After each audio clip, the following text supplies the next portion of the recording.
एक और हंगामा हुआ जिस पर भी बात करनी है, लेकिन अजीज खान साहब, ये जो उन्होंने कहा कि 30 चुनाव ऐसे हैं जहां पर विपक्ष जीता है, उस पर नहीं कोई शोर था, उस पर कभी वोट चोरी की बात नहीं होती है, वहां पर सन्नाटा हो जाता है एकदम से। या तो मानिए कि वोट चोरी करके आप लोग भी जीते जहां विपक्ष जीता। कैसे हो रहा है ये? 30 और 45 का आंकड़ा है। देखिए सुचेता जी, सुचेता जी बहुत स्पष्ट है। समाजवादी पार्टी का विजन और मिशन बिल्कुल क्लियर है, आईने की तरह साफ है। हमने पहले भी कहा और आज भी कह रहा हूं कि हम चुनाव जीत जाएं या हार जाएं, ईवीएम पर सवाल था और है और रहेगा। तमाम जो डेवलप्ड कंट्री हैं, जर्मनी ले लीजिए, फ्रांस ले लीजिए, इटली ले लीजिए, ये सब पे ईवीएम से चुनाव नहीं होता है। क्यों ईवीएम से नहीं हो रहा है? वो हमसे ज्यादा एक्टिव है, ज्यादा डेवलप्ड है। क्यों? इवन जापान, जिसकी टेक्नोलॉजी आप इस्तेमाल कर रहे हैं, वहां पर ईवीएम से चुनाव नहीं हो रहा है। क्यों नहीं हो रहा है? क्योंकि उन लोगों को भरोसा नहीं है, वो ज्यादा टेक्नोलॉजी में एडवांस है। हम क्यों ज्यादा इसके पीछे पड़े हैं? भाई अगर कोई चीज लाई गई, इवन की कांग्रेस लाई ईवीएम, और अगर वो सही तरीके से काम नहीं कर रही है और वो विश्वसनीय नहीं है, तो उसको क्यों नहीं हटा दिया जाता है? सर, आप कह रहे हैं कि टेक्नोलॉजी का इस्तेमाल कर रहे हैं, कम वक्त में चुनाव कराना चाहते हैं। मेरी बात सर, मुझे सुशील नहीं सर, सुनिए ना सर, इंपॉर्टेंट बात नहीं, मैं एक चीज बोलना चाहती हूँ। चुनाव आयोग ने कितनी बार आपको बुलाया है सर? अब मुझे बताइए, आप में से कितने नेता गए ईवीएम पर जब उन्होंने सवाल पूछा? कभी नहीं जाते ना जी। आप तो बहुत ही आप तो देश की बड़ी पत्रकार हैं, बड़ी एंकर हैं, आपको बोलने का मौका देती है। बात अगर नहीं जाएगी, देश क्या समझेगा? सर मैं तभी तो कह रही हूँ, मैं जो मोटा मोटा मामला रख रहा हूँ उसे मुझे रखने दे। बोलिए। मैं जो फैक्ट की बात रख रहा हूँ ना, जो फैक्चुअल है, मैं ये कहना चाह रहा हूँ कि आखिर हम ईवीएम, अगर ईवीएम कोई चीज आया ईवीएम और वो ईवीएम अगर विश्वसनीय नहीं है, भाई कह रहे हैं, बीजेपी के लोग कह रहे हैं कि कम वक्त में हम उसकी काउंटिंग कर देते हैं। और देश का इतना बड़ा लोकतंत्र है, देश इतना बड़ा है, तो जिस पर पूरा देश चलना है, जिसमें प्रधानमंत्री को चुनना है, मुख्यमंत्री को चुनना है, देश चलना है, उसके लिए 2-3 दिन नहीं दिया जा सकता, 4 दिन नहीं दिया जा सकता? क्यों नहीं दिया जा सकता? ऐसी क्या जल्दबाजी की है कि जिनमें काउंटिंग करके चीजें खत्म कर दें? देखिए, अगर 2-4 दिन भी लगता है, देखिए, आपने ईवीएम की बात कही, आपने ईवीएम की बात कही, मैंने सवाल पूछा ईवीएम पर क्यों नहीं जाते जब इलेक्शन कमीशन बुलाता है। उसी तरह से एक और बड़ी, मैं आरपी सिंह जी आ रही हूँ, उसी के तहत एक और बड़ी बात बता रही हूँ। आज गृह मंत्री ने क्या कहा? राहुल वोट चोरी की बात कहते हैं लेकिन कोर्ट नहीं जाते। बूथ की सीसीटीवी फुटेज प्रेस कॉन्फ्रेंस से नहीं मिलती है। मतलब प्रेस कॉन्फ्रेंस करते रहिए और बोलते जाइए सीसीटीवी फुटेज कहाँ है, हमें क्यों नहीं दिखाया? वो कह रहे हैं सीसीटीवी फुटेज के लिए कोर्ट जाना पड़ता है। वोटिंग की सीसीटीवी फुटेज संवैधानिक प्रावधान नहीं है कि आपने बोल दिया और वो हमें आपके सामने रखना है। आप कोर्ट क्यों नहीं जाते? आप सिर्फ प्रेस कॉन्फ्रेंस में हल्ला क्यों करते हैं? दीपक झा जी बताइए। दीपक झा जी और आरपी सिंह जी को लीजिए। दीपक झा जी बताइए। देखिए सुचरिता जी, संविधान एक संसद है और एक सुप्रीम कोर्ट है। अगर संसद के सदस्य जो कि संसद में कानून बनाते हैं, संसद में चर्चा करते हैं, वो हर बात पे कोर्ट दौड़ने लगेंगे तो आम जनमानस क्या करेगा? आम जनमानस का क्या होगा? कोर्ट आपको इसलिए दिया गया कि अगर कुछ गलत हो रहा है आपके साथ तो आप कोर्ट जाइए, लेकिन जब आप कानून बनाने वाले हैं। आरपी जी एक मिनट कंप्लीट करने दीजिए, उन्हें कंप्लीट करने दीजिए, फिर जवाब दीजिए। आरपी सिंह इतना आरपी जी मेरी रिक्वेस्ट है, उन्हें बोलने दीजिए, फिर जवाब दीजिए। ठीक है आरपी जी, 1 मिनट रुकिए ना। नहीं आरपी जी ऐसे बात नहीं जाती है, मेरी रिक्वेस्ट है, उन्हें बोलने दीजिए, वो अपनी बात रख रहे हैं, मैंने सवाल किया उनसे, उसके बाद जवाब दीजिए। दीपक जी बोलिए। सुचरिता जी, सबसे बड़ी बात है जब संसद कानून बनाने के लिए है, संसद सदस्यों को इसीलिए चुना जाता है। अब गृह मंत्री कहें कि हर बात पे तुम कोर्ट जाओ, हर बात पे कोर्ट जाओ, कोर्ट नहीं जाया जाता। गृह मंत्री को समझाइए, यहाँ पे संसद में हम चर्चा की बात करते हैं, संसद में हम। अच्छा चलिए एक बात बता दीजिए, जो आरोप आपने लगाया और आप कोर्ट गए। दीपक जी चलिए मैं आपसे पूछती हूँ, एक आरोप आपने लगाया जिसके लिए आप कोर्ट गए, सबके लिए मत जाइए, आपने कहा सबके लिए नहीं जाया जाता कोर्ट। एक आरोप जिसके लिए आप कोर्ट गए। हम सब मुद्दों पे संसद में चर्चा करते हैं। राहुल गांधी जी, 1 मिनट, मैं फिर कहता हूँ बीजेपी कोर्ट जाए, देश के प्रधानमंत्री कोर्ट में भागेंगे। कोई बात हुई क्या है? कोई आरोप आप लगाते हैं, कहते हैं बीजेपी कोर्ट जाए कि राहुल नहीं, मैं ये नहीं कह रही आप सबके लिए जाइए, आपने सही कहा, हर आरोप के लिए नहीं जा सकते, पर एक आरोप जो लगाया उसके लिए तो जाइए।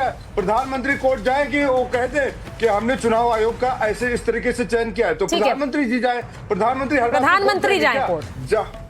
प्रधानमंत्री जाए कोर्ट। मैं वही मतलब कह रहा हूं, आरोप आप कोर्ट लगाते कौन रहिए जाएगा प्रेस भाई? कॉन्फ्रेंस क्यों करके, जाएगा? प्रधानमंत्री जी जाएंगे। जब आपके पास वो अधिकार है कि आप संसद भवन के अंदर चर्चा करके कानून को बना सकते हैं, तो सरकार क्यों भागती है संसद भवन के अंदर चर्चा करने से? सवाल ये है।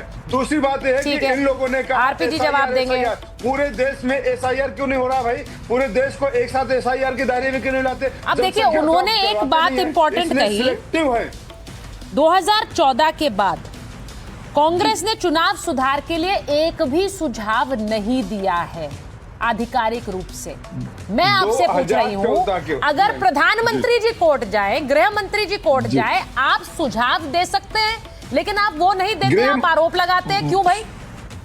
सुचारिता जी, अगर आपका सवाल होता तो मैं आपको बहुत बहुत धन्यवाद करता कि बहुत ही नेक सवाल उठाया है। लेकिन गृह मंत्री जी से एक सवाल पूछिएगा, कितनी बार उन्होंने सर्वदलीय बैठक बुलाई है, कितनी बार उन्होंने विपक्ष बताइए भाई आरपी सिंह जी, कि आइए बैठ के बात करिए, हम इस आरपी सिंह जल्दी से जवाब, कितनी बार बताया? ठीक, आरपी सिंह जी जवाब देंगे। एसआईआर से आरपी सिंह जी, आप नहीं बुलाते हैं, एंटरटेन नहीं करते हैं विपक्ष को, आप क्यों नहीं सर्वदलीय बैठक में बुलाते हैं? वो तो ये आरोप लगा रहे हैं। आपका ये सब गलत है, सुचारिता जी, एंटरटेन गलत है। नहीं, you should correct yourself.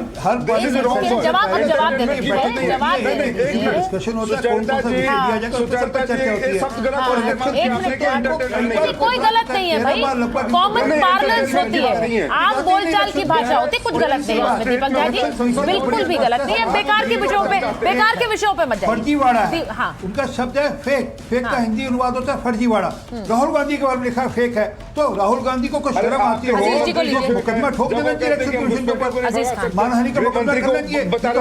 Rahul Gandhi फर्जीवाड़ा काम, महाराणा प्रताप लड़े थे क्या? रक्षा मंत्री जब कहते हैं, देखिए मैं दीपक जी, जब आप बोल रहे थे मैंने उन्हें रोका, अब वो बोल रहे हैं मैं आपको रोकूंगी, ऐसे नहीं करूंगी। बोलिए आरपी सिंह जी। देखिए, मैं फिर कह रहा हूं, इलेक्शन कमीशन ने इन्होंने जितनी बार प्रेस कॉन्फ्रेंस करी उस पर एक ट्विटर हैंडल पे डाला फेक, वर्ड यूज किया फेक। तो फेक का मतलब हिंदी में होता है फर्जीवाड़ा। अरे कुछ शर्म आती हो राहुल गांधी को तो कोर्ट जाना चाहिए अपनी इज्जत बचाने के लिए। हम तो नहीं तो मानेंगे कि राहुल गांधी फर्जीवाड़ा कर रहे हैं, दिखता है फर्जीवाड़ा कर, क्योंकि एक बात भी उनकी कहीं पाए पे खड़ी नहीं होती।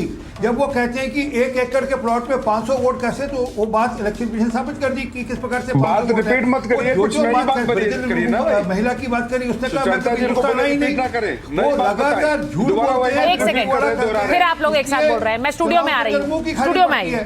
मैं एक चीज कह रही हूँ, सुप्रीम कोर्ट ने कल कहा था कि ईसी नागरिकता बेशक तय नहीं करता है, लेकिन फर्जी वोटर की पहचान तो करेगा, और फर्जी वोटर की पहचान करेगा सतीश जी, तो क्या निकल कर आएगा भाई? बताइए मुझे, इसमें दिक्कत क्या है फिर? देखिए, फर्जी वोटर का पहला बात सुनिए। हाँ। अमित शाह पिछले सत्र में ये इलेक्टोरल रिफॉर्म पे नहीं हुआ, क्या कहते हैं, बहस। सरकार तैयार नहीं थी, क्योंकि ये हो ही नहीं सकता। ये हो कैसे गया? अमित शाह किस हैसियत में बोले, ये हमको समझ में नहीं आया, पहली बात। दूसरी बात, यस फर्जी वोटर तो निकालना काम है, हाँ, तो फिर ठीक ढंग से निकाले ना। लिस्ट बनाई आप जाएगी, इस तरह आरोप है, आरोप, तो लिस्ट में नाम नहीं निकलेंगे क्या? या भाई 15 दिन में करने का क्या? ये भी तो एक लगता है कि जैसे विपक्ष, इसीलिए तो कहता है फर्जीवाड़ा। फिर ये बोलिए ना कि कम समय है, ये मत बोलिए ना कि गलत काम कर रहे हैं। कौन कह रहा है गलत काम? दोनों में फर्क है, हम तो नहीं कह रहे। अनंत जी गलत है कि नहीं? हाँ, बिल्कुल गलत है, क्योंकि ये तो होना ही चाहिए, और मुझे लगता है कि ये नियमित अंतराल पे होना चाहिए, क्योंकि जिस प्रकार से 500 किलोमीटर का खुला हुआ है बॉर्डर, और जिस प्रकार से वहां आता, आज तो अमित शाह ने असल में, कल देखिए राहुल जी ना थ्रेड की बहुत बात कर रहे थे कि कांचीवरम साड़ी में ये थ्रेड लगाया जाता है, उसमें हरा थ्रेड होता है। आज अमित शाह ने थ्रेड का हिंदी होता है धागा, धागा खोल दिया पूरे मसले का। आप सतीश जी कह रहे हैं अमित शाह किस सतीश जी हाँ, किस हैसियत? सतीश जी आप पिछले सुनिए, आप पहले हैसियत कहते थे भाई इलेक्शन कमीशन का, तो सर मतलब ये संसद में डिस्कशन नहीं हो सकता, ये बार कैसे हो गया ये बताइए। मैं बता रहा हूँ, if you have the fact don't bang the table, and if you don't have the fact please bang the table.